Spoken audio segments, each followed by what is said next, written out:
Hello everyone and welcome. My name is Jane and I am with RubberStamps.com. Today I am so excited to be sharing with you our partnership with the one, the only, prolific public television painter, Bob Ross. Now, we are so excited to be collaborating with Bob Ross and his foundation to create some custom stamp sets for you. Now today I have one of many different sets that will be available on RubberStamps.com. So I hope you will go and check them out and stay tuned in this video to see how I will utilize this one set. Even though Bob Ross was an amazing and talented painter, today utilizing our own brands and some partnerships with some other creative companies, I'm going to share with you how you can create a painterly effect using just stamps and ink. Before I get started into all that, let me show you what I'm working with today. My handy dandy prop that I have on my clear paint palette is an array of archival inks from Ranger. These are just some examples of the different colors that you can go and check out on their website, and in addition, our own.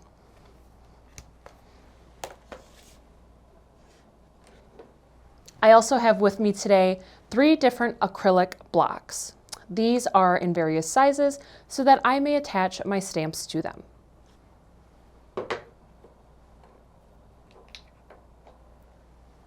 I also have some of these blending sponges. They're not exactly our paintbrushes, but they're going to act like them today. These are also by Ranger, and they come in a variety of different sizes.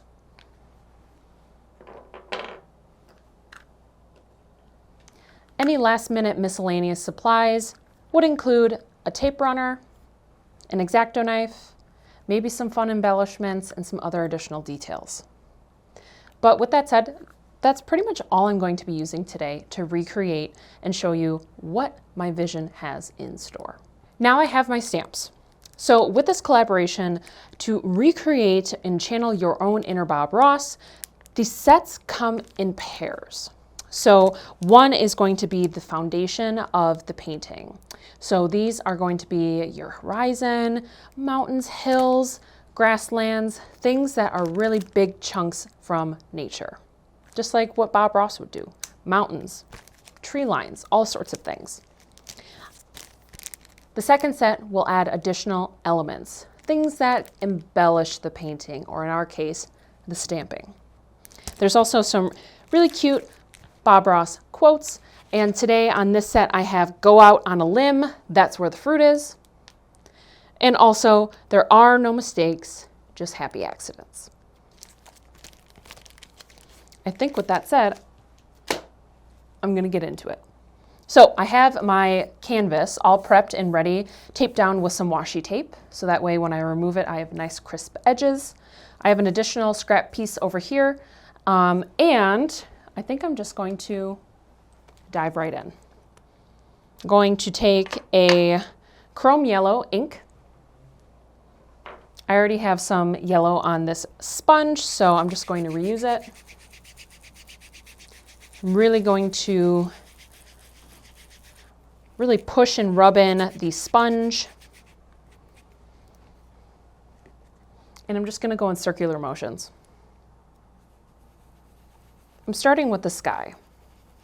If you've ever watched a Bob Ross tutorial, or maybe even in real time on the good old tube TV, Bob always starts with his sky. So I'm just going in circular motions. I'm not digging into the paper. I'm not pushing really hard. That's when things start to rip and tear and just gets messy. Can set that aside. And I'm just going to add, actually, I'm going to go in with Coastal Coral next. This is a nice kind of light muted pink. And I am going to continue just dipping into this same sponge. Inks and paints are 2 totally different mediums. So Bob had the advantage of working with a wet medium. Well, the inks don't work in the same way. So every time you go in, you really have to make sure you're saturating your brush sponge and really be proactive. I would argue inks are way less forgiving than paint, but you'd be surprised what you can fix up. You know, there are no mistakes. There's just happy accidents. And I guarantee you on this tutorial video today, I'm going to make a lot of mistakes. Luckily, we have an editor for that, but I'll point them out still. All right, that's cute. And now I'll go in with my, I believe, Monarch Orange. And I'm just going to kind of go around the edges. I'm going for a really nice twilight, kind of sunset.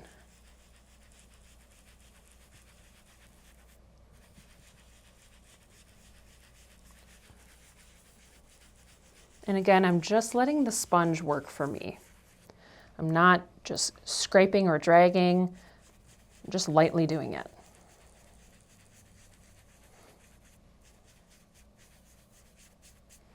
Very airbrushed. And these Ranger sponges, you can get interchangeable refills, replacements. A pack has a couple extra, but for a few extra bucks you can get, I believe it's a 20 pack of all fresh new ones. I might just hit this with a little blue.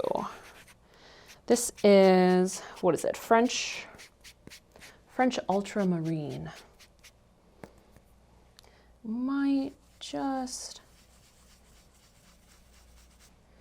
ever so slightly hit this.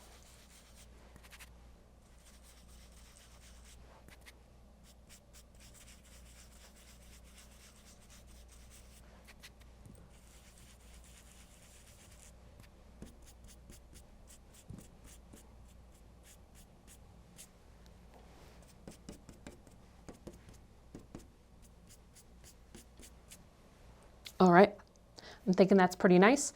And I'm just going to fill in this bottom space here using the same 3 colors. So again, Coastal Coral.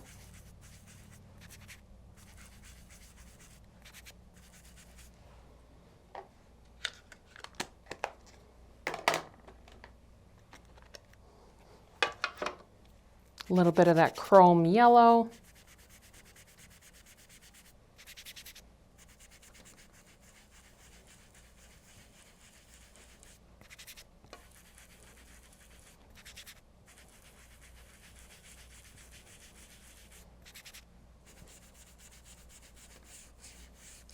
So what I'm recreating is almost like a little pond.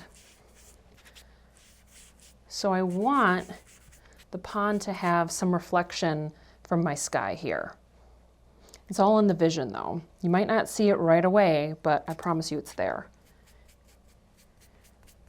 But we're just going a layer at a time. I'm not rushing. I'm enjoying the process and just seeing where it takes me.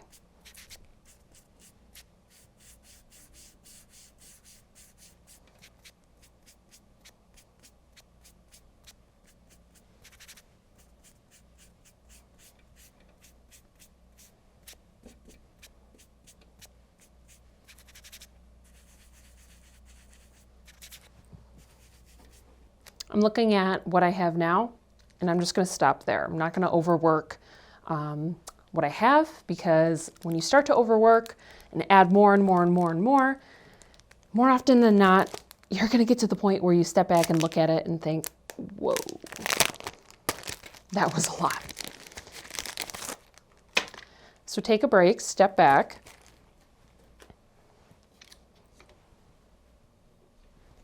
And just keep trying. All right, so right now I have in my hand the largest acrylic block set, and I'm just going to start building my environment with what I have here. So I can just take this off.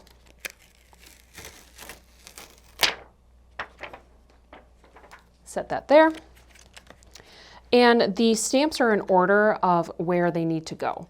Do you need to follow this exact pattern? No. But if you do, you're going to have a more cohesive result. However, there's a lot of fluidity and flexibility within these sets for you as the creator to add your own twist to it. But I'm going to start with this tall mountain range. Try not to drop it. And you can use the little grid on the block to get everything nice and even. All right, I'm going to move on to my blues, and I think I'm going to go with the color Seafarer. Take this off and just stamp. A good motion that I like to do to cover really large flat areas like this is just give it a little twist.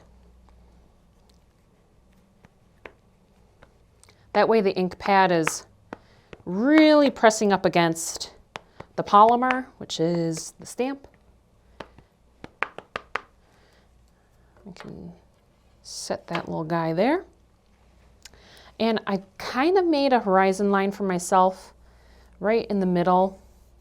So I'm just going to follow that.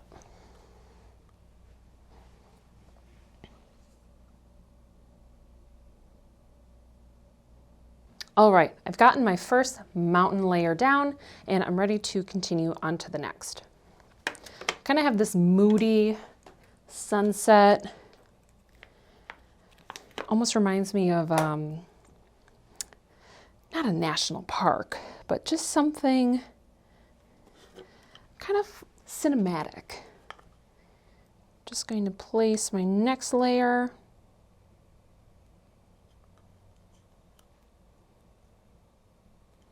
Lining that up.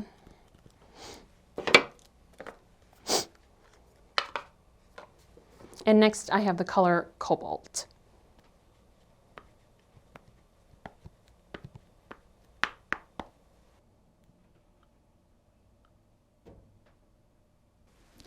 All right, so what I'm doing here is I'm just adding some additional layers. You can add as many or as few as you want. Try different colors, try different placements.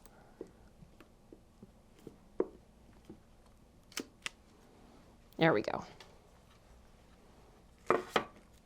I don't mind a lot of this texture that is in the paper. I think it gives it a little bit more, not only that handmade feel, but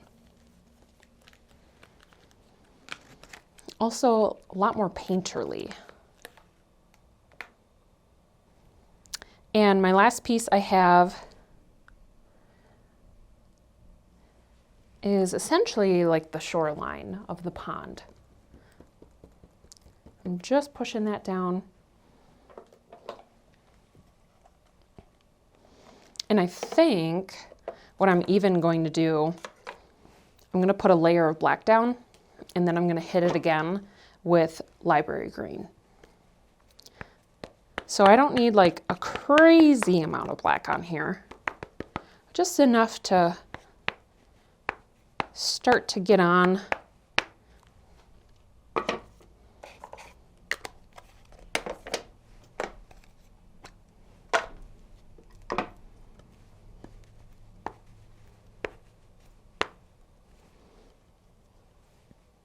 My horizon line has these little divots that are going inwards. They should be on the bottom, not the top. You could get an interesting effect, but I want there to be an illusion of water. So if that is also what you desire, the little, almost like hands kind of reaching out, point down. All right, so I went ahead and I finished my foreground or the almost shoreline of the pond, and I'm going to start adding some reflections, kind of wispy. They could almost be used double. Clouds, reflections, ripples. I'm going to take this one off. And I can downsize to my medium block. I'm just going to put these on. And I'm going to reach for my Ranger Pigment ink pad. So the pigment inks are much more saturated. They have a wetter finish. So if you're doing crafting things like this, beware they don't dry as quickly as the archivals. However, the pigment payoff is much more opaque. Take this, maybe just kind of, there we go. All right, I have my pigment ink on my little wispies, and I'm just going to kind of go right in the center.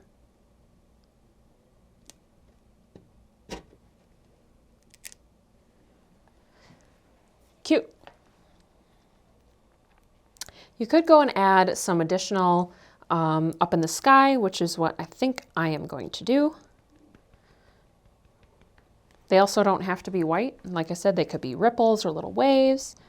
You can change the color up however you desire. So I'm just kind of going off the edge here.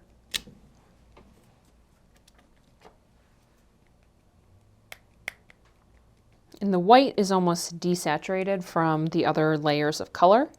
So it's not such a harsh white. Really, really bright. It's a bit more dulled down. And then maybe I'll just kind of go over here.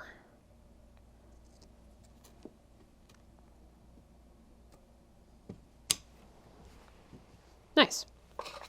Now I'm going to dip into the second set. I'm going to take a break from my main focal point here and move over off to the side. I have some extra scrap paper here, and what I'm going to be doing is creating my own trees, foliage, things of that nature, cut them out, and have them pop up off of my card. That way things are a little bit more clear and easier to visually decipher, and it just looks nice. So I'm going to go over here, and this time I can have my little baby one. I'm going to start with my happy little tree. And I don't want my tree to be like way up in the corner over here, because as I add the foliage to the tree, I'm going to have a harsh 90-degree angle. So give yourself a little bit of extra room, and that way when you go to cut, everything is good. Gonna go in with sepia.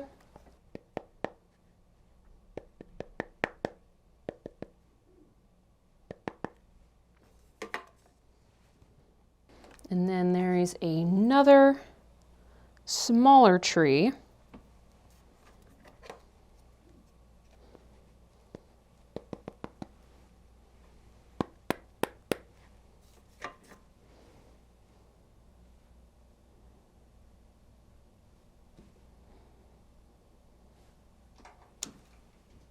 I have both of my trees down, and I'm just leaving my set off to the side so it's easy for me to grab.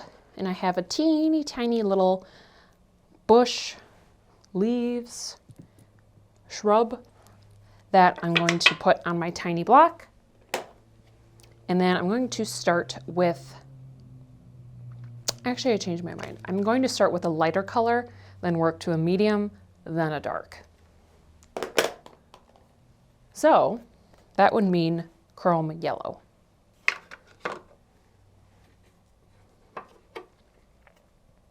An important thing too, might be common sense, but I'm right-handed, so I'm angled to my right. If I were left-handed and trying to do this on this side, it would be really difficult. That goes also in tandem with working at a table. Whatever space you inhabit, work to your advantage.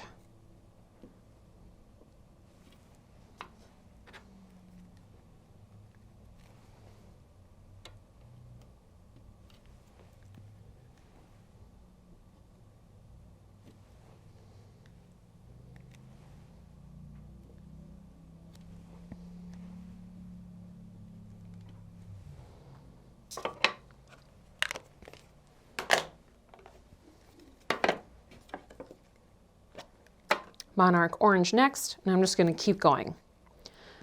Turn the stamps too. Don't be afraid. You don't have to always be in the same orientation. Turn them, angle them different, overlap them.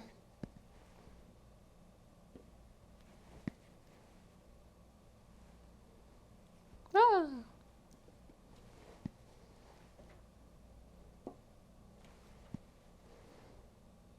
Next, vermilion.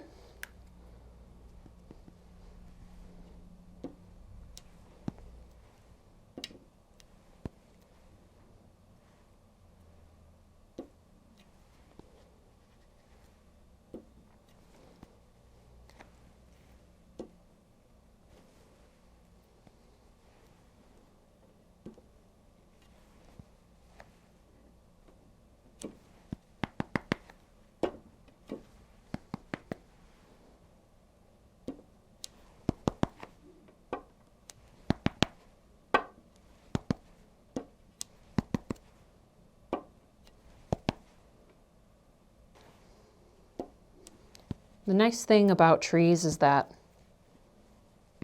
they're not totally symmetrical. They're not perfect. They don't only look one way. So I was really just kind of getting crazy with it and seeing what happened. Not so bad.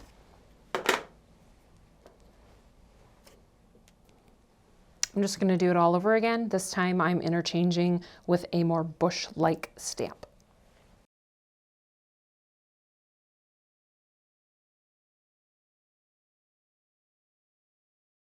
Now I'm just going back in with some other tree limb, bush, rubbery twigs, and I'll just be overlapping onto my little bush hedge trimming. All right, now I'm just attaching my quote onto my medium-sized block. I'm going to go with the quote, "Go out on a limb, that's where the fruit is." I'm going to hit it with jet black.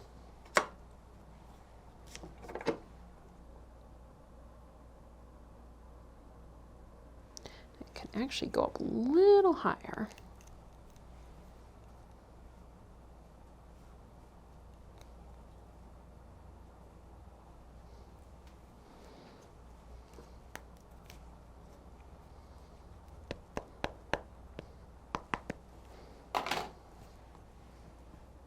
There we go.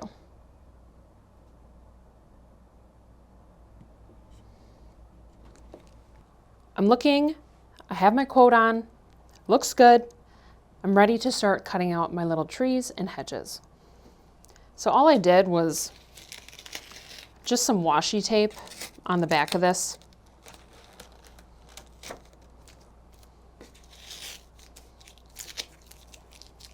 Can put that aside. And I'm just going to bubble cut. And bubble cut is just pretending like there's a little bubble around whatever it is you're cutting out. All right, I have all my little elements cut out, and now I'm just going to start adhering them using some foam feet, their little 3D pads, and my tape glue runner.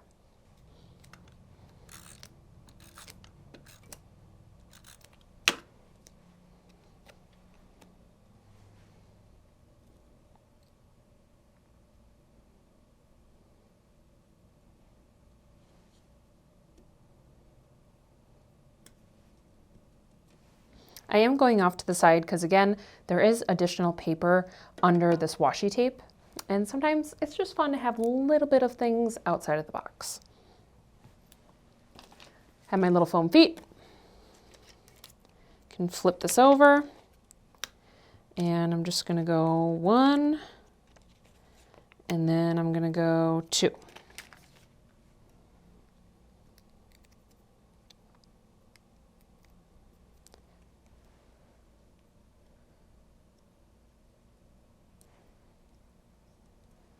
And maybe this little shrubbery will live right there.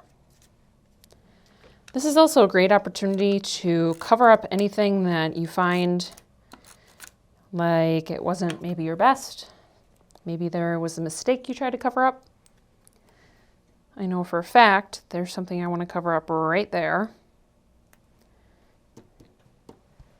And so that's exactly what I'm going to do. All right, so I have my elements, I have my 3D effect, the blending that I used with the Ranger inks, and now I have just some extra fun things, little embellishments, pearls, sequins, gemstones, whatever it may be. Metallic pens, love a good metallic pen.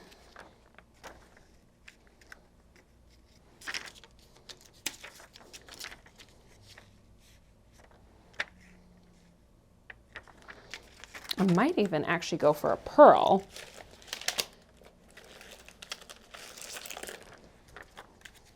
Yeah, that's better. The gems are very fun and cute. However, in this color palette, in this color palette, I want to use the pearl. It's a bit more muted and not so really far forward. So I'm just kind of looking. I think the pearl gets lost with that text, so I think I'm just going to kind of pick some here and there.